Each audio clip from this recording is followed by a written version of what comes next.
Jo, peeps. I dag er vi i baren, og vi skal lave en gin og lemon med et lille twist af noget Jägermeister. Ja, vi er max klar, mand. Sådan! Max klar, alles klar. Party. Ja. Bum! Så kører vi. Tager lige gin, og der bruger jeg number 1 premium gin. Green! Ja, mand. En lille smule af det lort. Og vi bruger en Jägermeister for at få lidt farve til den, så den bliver lidt mere mørk. Vi kan nemlig godt lide det mørkt. Ja. Og det er bare lige sådan en bitte sjus der.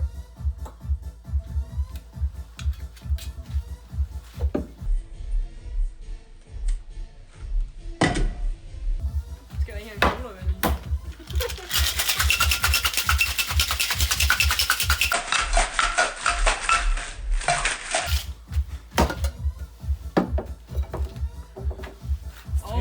Så er det straineren.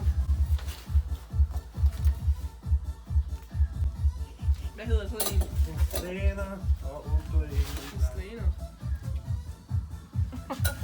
det var selvfølgelig, det var så også den forkerte shaker, jeg tog. Slasser. Wow. Ice on the rocks.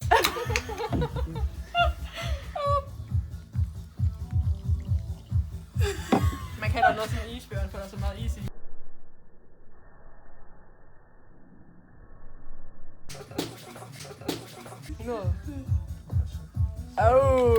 Sort som vi kan lide den. Og så er det bare lige lidt... Hak igennem isen. En gin og lemon med en lille twist. Så kommer taste test af drinken. Strong, som vi kan lide.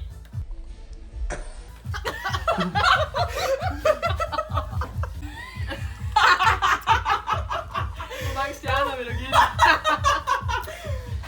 Den her, den er god til, hvis man skal drikke så hurtigt fuld, så den får en 5 ud af 5.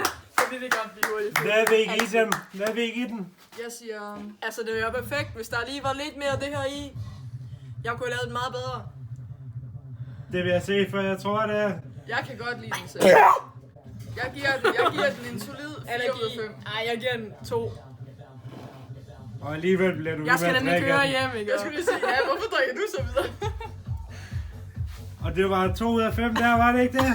2 ud af 5? For den er ikke god for os, der skal køre hjem. Det er den ikke. Og hvad, det var 4 ud af 5?